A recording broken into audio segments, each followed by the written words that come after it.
Good morning, good afternoon, good evening. Welcome to Raven's Readings. This is Chapter 6 of the Inimitable Jeeves by P.G. Wodehouse. I'll be reading from this book on Tuesdays and my own stories on Fridays. In the last chapter, Bertie Wooster came up with a possibly clever plan. We'll see how that works. If you subscribe to my newsletter, you'll get notified of my updates as soon as they're ready. If you enjoy this reading, or have other classics you'd like to hear, leave me a comment. Chapter 6. The Hero's Reward. I don't know if you've noticed it, but it's rummy how nothing in this world ever seems to be absolutely perfect.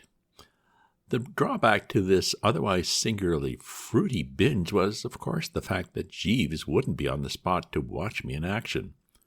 Still, apart from that, there wasn't a flaw. The beauty of the thing was, you see, that nothing could possibly go wrong. You know how it is, as a rule, when you want to get Chappie A to spot B at exactly the same moment when Chappie C is on spot D? There's always a chance of a hitch. Take the case of a general, who's planning out a big movement. He tells one regiment to capture the hill with a windmill on it at the exact moment when another regiment is taking the bridgehead or something down in the valley, and everything gets all messed up.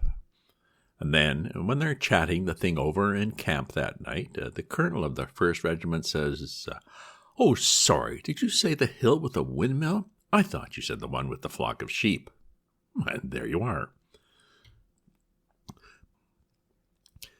But in this case, nothing like that could happen because Oswald and Bingo would be on the spot right along, so that all I had to worry about was getting Honoria there in due season. And I managed that all right first shot by asking her if she would come for a stroll on the grounds with me, as I had something particular to say to her. She had arrived shortly after lunch in the car with the Braithwaite girl. I was introduced to the latter, a tallish girl with blue eyes and fair hair. I rather took to her. She was so unlike Honoria, and if I'd been able to spare the time, I shouldn't have minded talking to her for a bit, but business was business. I had fixed it up with Bingo to be behind the bushes at 3 sharp, so I got hold of Honoria and steered her out through the grounds in the direction of the lake. "You're very quiet, Mr. Wooster," she said. Made me jump a bit. I was concentrating pretty tensely at the moment. We had just come in sight of the lake, and I was casting a keen eye over the ground to see that everything was in order. Everything appeared to be as arranged.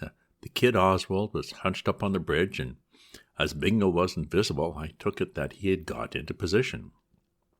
My watch made it 2 minutes after the hour. "Eh?" I said. Yes, I was just thinking. "You said you had something important to say to me." "Oh, absolutely. I had decided to open the proceedings by sort of paving the way for young Bingo. I mean to say, without actually mentioning his name, I wanted to prepare the girl's mind for the fact that, surprising as it might seem, there was someone who had long loved her from afar and all that sort of rot. It's like this," I said. "It may sound rummy and all that, but there's somebody who's frightfully in love with you and so forth. A friend of mine, you know." "Oh, a friend of yours?" "Yes," I said. She gave a kind of a laugh. "Oh, why doesn't he tell me so?" "Well, you see," I said, "that's the sort of chap he is. Kind of shrinking, diffident kind of fellow. Hasn't got the nerve. Thinks you so much above him, don't you know? Looks on you as a sort of goddess. Worships the ground you tread on. Can't whack up the ginger to tell you so." "This is very interesting," she said. "Oh, yes, he's not a bad chap, you know, in his way. Rather an ass, perhaps, but well-meaning. Well, that's the position. You might just bear it in mind. What?" "How funny you are," she said. She chucked back her head and laughed with considerable vim. She had a penetrating sort of laugh, rather like a train going into a tunnel. It didn't sound over-musical to me, and on the kid Oswald appeared to jar not a little. He gazed at us with a good deal of dislike. I wish the dickens you wouldn't make that row, he said, scaring all the fish away. It broke the spell a bit. Honoria changed the subject. I do wish Oswald wouldn't sit on the bridge like that, she said. I'm sure it isn't safe.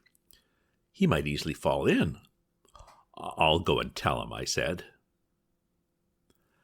I suppose the distance between the kid and me at this juncture was about 5 yards, but I got the impression that it was nearer 100.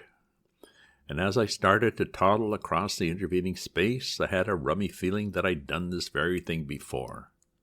Then I remembered. Years ago, at a country house party, I had been roped in to play the part of a butler in some amateur theatricals in aid of some ghastly charity or other. I had had to open the proceedings by walking across the empty stage from left upper entrance and shoving a tray on the table down right. They had impressed it on me at rehearsals that I mustn't take the course at a quick heel and toe like a chappie finishing strongly in a walking race, and the result was that I kept the brakes on to such an extent that it seemed to me as if I was never going to get to the bally table at all. The stage seemed to stretch out in front of me like a trackless desert, and there was kind of a breathless hush, as if all nature had paused to concentrate its attention on me personally. Well, I felt just like that now. I had a kind of dry gulping in my throat, and the more I walked, the farther away the kid seemed to get, till suddenly I found myself standing just behind him, without quite knowing how I'd got there. Hello, I said, with a sickly sort of grin, wasted on the kid because he didn't bother to turn around and look at me. He merely wiggled his left ear in a rather peevish manner. I don't know when I've met anybody in whose life I appeared to mean so little. Hello, I said. Fishing? I laid my hand in a sort of elder brotherly way on his shoulder. Here, look out, said the kid, wobbling on his foundations. It was one of those things that want doing quickly or not at all. I shut my eyes and pushed. Something seemed to give. There was a scrambling sound, a kind of yelp, a scream in the offing, and a splash. And so the long day wore on, so to speak. I opened my eyes. The kid was just coming to the surface. Help! I shouted, cocking an eye on the bush from which young Bingo was scheduled to emerge. Nothing happened. Young Bingo didn't emerge to the slightest extent whatever.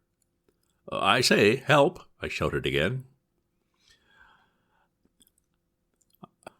I don't want to bore you with reminiscences of my theatrical career, but I must just touch once more on that appearance of mine as the butler. The scheme on that occasion had been that when I put the tray on the table, the heroine would come on and say a few words to get me off. Well, on the night, the misguided female forgot to stand by, and it was a full minute before the search party located her and shot her on the stage. And all that time I had to stand there waiting. A rotten sensation, believe me, and this was just the same, only worse. I understood what these writer chappies mean when they talk about time standing still. Meanwhile, the kid Oswald was presumably being cut off in his prime, and it began to seem to me that some sort of steps ought to be taken about it. What I had seen of the lad hadn't particularly endeared him to me, but it was undoubtedly a bit thick to let him pass away. I don't know when I have seen anything more grubby and unpleasant than the lake as viewed from the bridge, but the thing apparently had to be done. I chucked off my coat and vaulted over. It seems rummy that water should be so much wetter when you go into it with your clothes on than when you're just bathing, but take it from me that it is. I was only under about 3 seconds, I suppose, but I came up feeling like the bodies you read of in the paper, which had evidently been in the water several days. I felt clammy and bloated. At this point, the scenario struck another snag. I had assumed that directly I came to the surface, I should get hold of the kid and steer him courageously to shore. But he hadn't waited to be steered.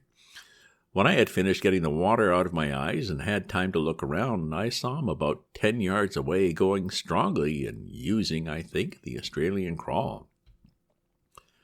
Well, the spectacle took all the heart out of me. I mean to say, the whole essence of a rescue, if you know what I mean, is that the party of the second part should keep fairly still and in one spot. And if he starts swimming off on his own account and can obviously give you at least 40 yards in the 100, where are you? The whole thing falls through. It didn't seem to me that there was much to be done except get ashore, so I got ashore. By the time I had landed, the kid was halfway to the house.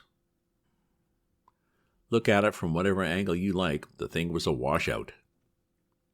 I was interrupted in my meditations by a noise like the Scotch Express going under a bridge. It was Honoria Glossop laughing. She was standing at my elbow, looking at me in a rummy manner. "Oh, Bertie, you are funny," she said. And even in that moment there seemed to be something sinister in the words. She had never called me anything except Mr. Wooster before. "Oh, how wet you are." Yes, I am wet." You had better hurry into the house and change." "Yes." I wrung a gallon or two of water out of my clothes. "You are funny," she said again, first proposing in that extraordinary roundabout way, and then pushing poor little Oswald into the lake so as to impress me by saving him. I managed to get the water out of my throat sufficiently to try to correct this fearful impression. "Oh, no," I said. "Bertie, he said you pushed him in, and I saw you do it. Oh, I'm not angry. I think it was too sweet of you. But I'm quite sure it's time that I took you in hand. You certainly want someone to look after you. You've been seeing too many moving pictures. I suppose the next thing you would have done would have been to set the house on fire so as to rescue me." She looked at me in a proprietary sort of way. "I think," she said, "I shall be able to make something out of you, Bertie. It is true yours has been a wasted life up to the present, but you are still young and there's a lot of good in you." "Oh, no, really there isn't." "Oh, yes, there is. It simply wants bringing out. Now you run straight up to the house, change your wet clothes, or you will catch cold." And, if you know what I mean, there was sort of a motherly note in her voice which seemed to tell me, even more than her actual words, that I was for it. As I was coming downstairs after changing, I ran into young Bingo, looking festive to a degree. "Bertie," I said, "just the man I wanted to see. Bertie, a wonderful thing has happened." "You blighter," I cried, "what became of you? Do you know—" "Oh, you mean about being in those bushes? Oh, I hadn't time to tell you about that. It's all off." "All off?" "Oh, Bertie, I was actually starting to hide in those bushes. The most extraordinary thing happened. Walking across the lawn, I saw the most radiant, the most beautiful girl in the world. There is none like her, none. Bertie, do you believe in love at first sight? You do believe in love at first sight, don't you, Bertie, old man? Directly I saw her, she seemed to draw me like a magnet. I seemed to forget everything. We two were alone in a world of music and sunshine. I joined her. I got into conversation. She is a Miss Braithwaite, Bertie, Daphne Braithwaite. Directly our eyes met, I realized that what I had imagined to be my love for Honoria Glossop had been a mere passing whim. Bertie, you do believe in love at first sight, don't you? She is so wonderful, so sympathetic, like a tender goddess. At this point, I left the blighter.